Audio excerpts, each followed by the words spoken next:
There we go. Cooking with Dad, cooking with Dad. Nothing's more fun than cooking with Dad. All right. Blue Apron, meal 2. Spicy shrimp and Korean rice cakes. Comes with wild Gulf shrimp, black bean sauce, cream fraiche, sambal oelek, seaweed spice, scallions, green cabbage, Korean rice cakes, and a soy glaze. Okay, and this says prep time is 5 minutes, cooking time 25 to 35 minutes. We'll follow the instructions and, of course, as always, add additional spices as needed. Alright, so we are going to prep the shrimp and Korean rice cakes. We'll start with cutting the cabbage.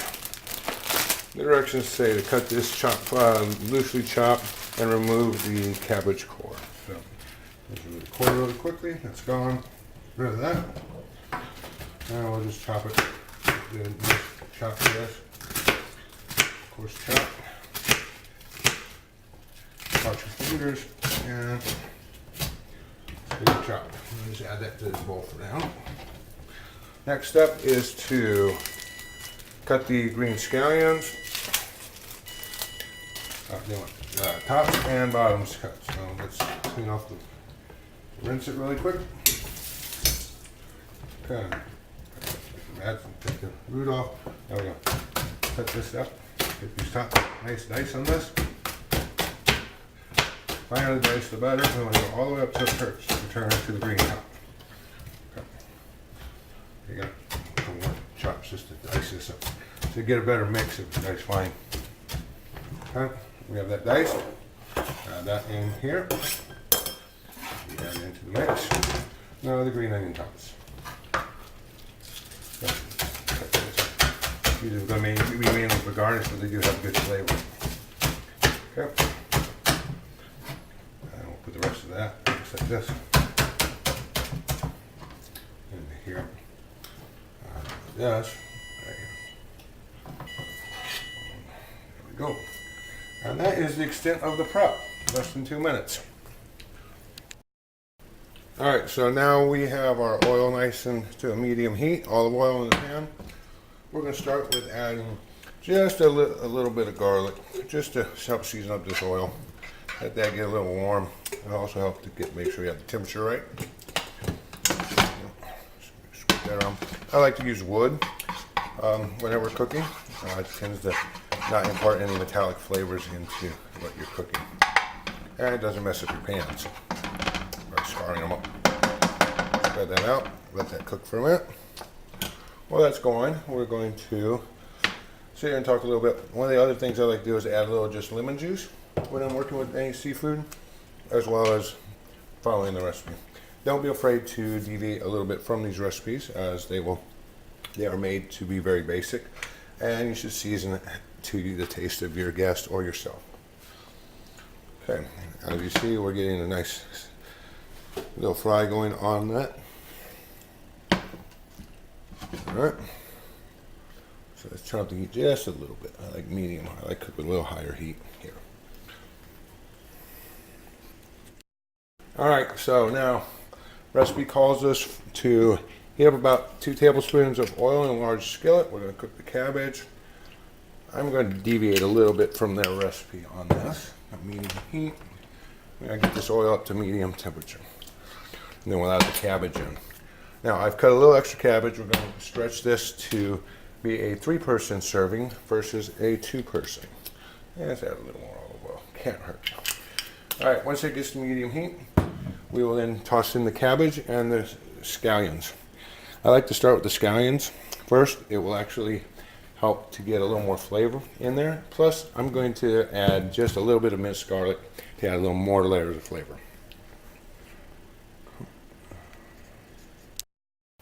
Alright, so now we have our oil nice and to a medium heat, olive oil in the pan. We're going to start with adding just a little bit of garlic, just to help season up this oil. let that get a little warm. It also helps to make sure you have the temperature right. Scoop that around. I like to use wood whenever we're cooking. It tends to not impart any metallic flavors into what you're cooking. And it doesn't mess up your pans by scarring them up. Spread that out, let that cook for a minute. While that's going, we're going to sit here and talk a little bit. One of the other things I like to do is add a little just lemon juice when I'm working with any seafood, as well as following the recipe. Don't be afraid to deviate a little bit from these recipes, as they are made to be very basic, and you should season it to the taste of your guest or yourself. Okay, as you see, we're getting a nice little fry going on that. Alright, so let's turn up the heat just a little bit. I like medium. I like cook with a little higher heat here. Alright, so here we are. Now you see our garlic is starting to cook and sizzle a little bit. We don't want to burn the garlic. It imparts a pretty bitter flavor into that. So now we're going to go ahead and add our scallions. So we get them all in there. Alright, toss that a little bit. Toss it around.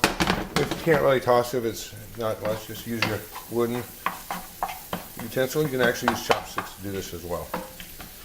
Spread that around. We want to get those sweat. We want to do this till these start to sweat and get a little translucent. That gets the flavor into the oil, helps flavor that oil. And then we're going to add the cabbage.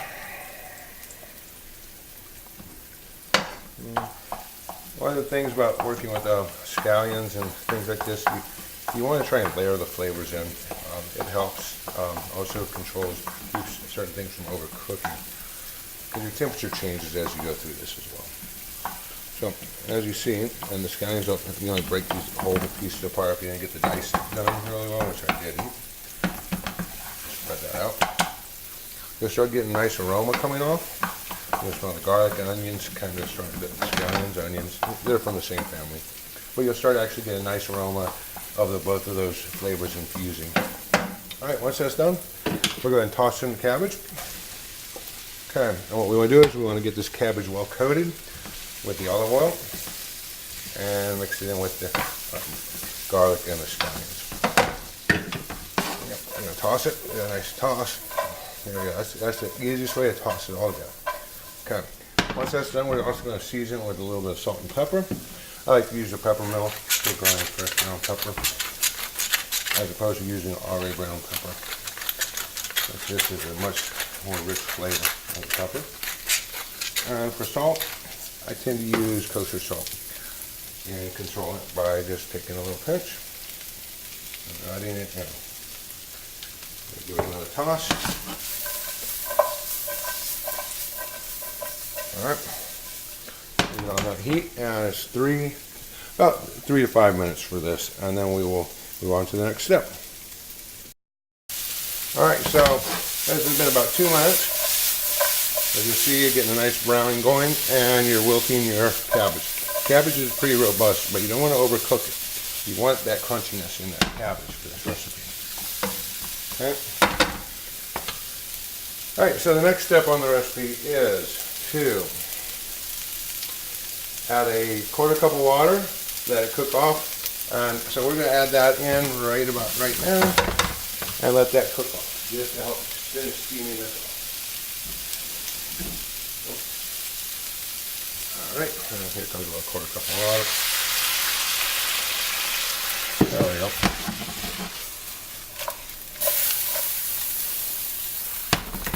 We're going to let that water cook off. Once that water cooks off, we'll take and set this aside on a separate plate. Once we set this aside on a separate plate, then we'll move on to cooking the shrimp. And then it's to finish the dish off. So it's fairly quick after we get this done.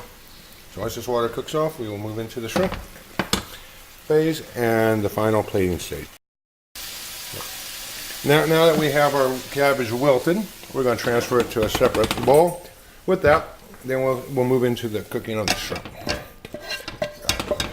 Cabbage over here. You can leave some in. It's not going to matter. Okay, we got that in. Add a little more olive oil. Just a touch of olive oil. And just a little olive oil. the recipe calls for us to pat dry the shrimp with paper towels.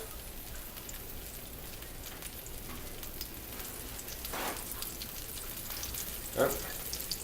So we take their shrimp that they provide, pat dry them just to get some of the moisture off. And with the hot oil, again, I like to add a little garlic, helps add a little flavor. And put the shrimp in. These won't take very long to cook. And we're going to add a little bit of parsley in here, and a squeeze of lemon. Additionally to this, once they start cooking a little bit, we will add some salt and pepper, just a touch of salt, a couple grinds of the pepper. All right, and let these cook up nice and. All right, so now the shrimp is about cooked. You'll notice that it's starting to brown up nicely. Also, one of the other ways to tell is when the shrimp is nice and firm, but not too firm. You don't want it overcooked. So what we're going to do is, this is fully seasoned. We're going to move this, transfer this with the cabbage, the wilted cabbage. I'm just going to put it right on top there. Now, the recipe here calls for us to wipe out the pan. So we're just going to wipe it out and wipe it right. Wipe all that in, all that drippings right on in. Okay. Now, the next step is to cook the Korean rice cakes. Again, more olive oil. All right. Get that temperature up.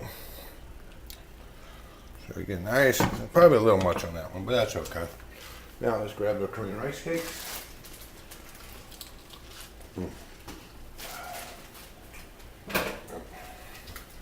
All right, here's the Korean rice cakes. We're going to cut those open. All right. So, and the recipe that they provide actually calls for us to lay this out in flat. So you get them in here in single layer, and you let them cook without stirring. Well, this one didn't separate, so let's separate it out. Probably could have done this before I put them in the pan, but hey, that's all right too. All right, so spread these out evenly and cook those 3 to 5 minutes. All right, so now we've cooked them 3 to 5 minutes in the oil without stirring. So the moment you notice they get nice and fluffy and they're crispy till they're crispy and brown. So from here we're going to add a 1/4 cup of water. Watch this will splatter on you. All right.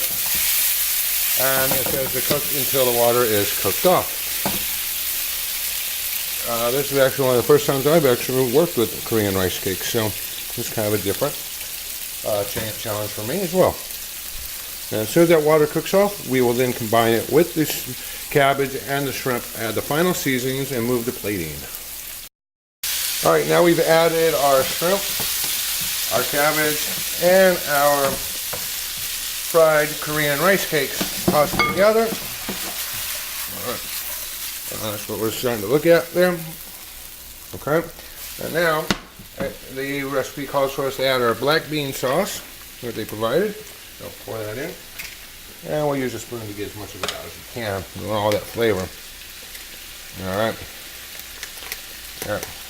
Next, we are supposed to add our soy glaze. All right. It's all in there. Yep. Yep. You might want to get this into a better room temperature. A little warm water will help pour it out a little bit better. And then, lastly, our oelek, which is our red spice. Depends on how spicy you like it. We generally like it fairly spicy in my family, so we're going to put it quite a bit in. All right, now once that's in, toss it together. All right. You can, if you're not proficient with tossing, you can also use your wooden utensils or any wooden utensil. Like I said, I prefer wood. Stir it together. Give it another couple tosses.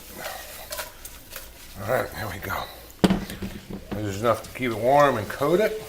Coat everything up. Get a nice coating on this. Now, once this is coated, we're going to remove it from the heat. We're going to start stirring the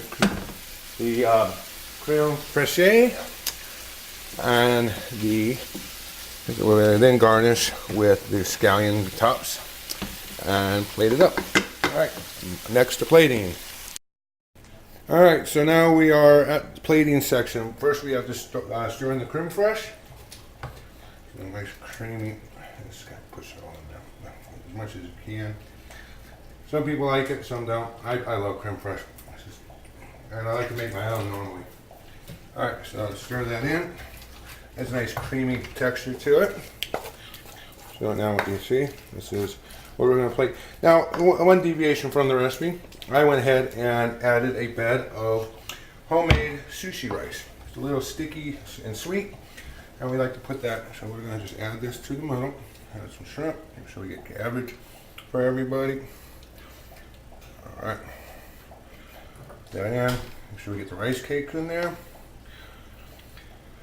And rice cakes. Alright. Here we go. Now this is a recipe again that was for two. It came from Blue Apron. So it's our second meal from Blue Apron that we were provided as a gift from my brother and sister-in-law and his family. So we thought we would just record our cooking of this. Alright. We got plenty of extra here. We could have actually got 4 meals out of this one, I think. And all I did was add a little extra cabbage to the recipe. Alright, there we go. And that's done. What we're going to do is just put everything back up on the rice here, make it look a little pretty. Food is always well received when it looks good too. Alright, so we're going to garnish with our scallion tops. Got me hunk out. Alright. And the last little thing we need to do, put another one out, is take and put the seaweed spice, the fun flake, on for seasoning. So let's pour that. Oh, that looks good. It's got some nice mix in it. All right. There we go. Let's add a little more. I might as well use it up. All right. Pinch a little more on that. You look pretty. It's also getting a nice kind of little color. It's got some sesame seed in there, a couple other things. All right. So that is the Blue Apron Korean spicy shrimp with Korean rice cakes served over a bed of sushi rice.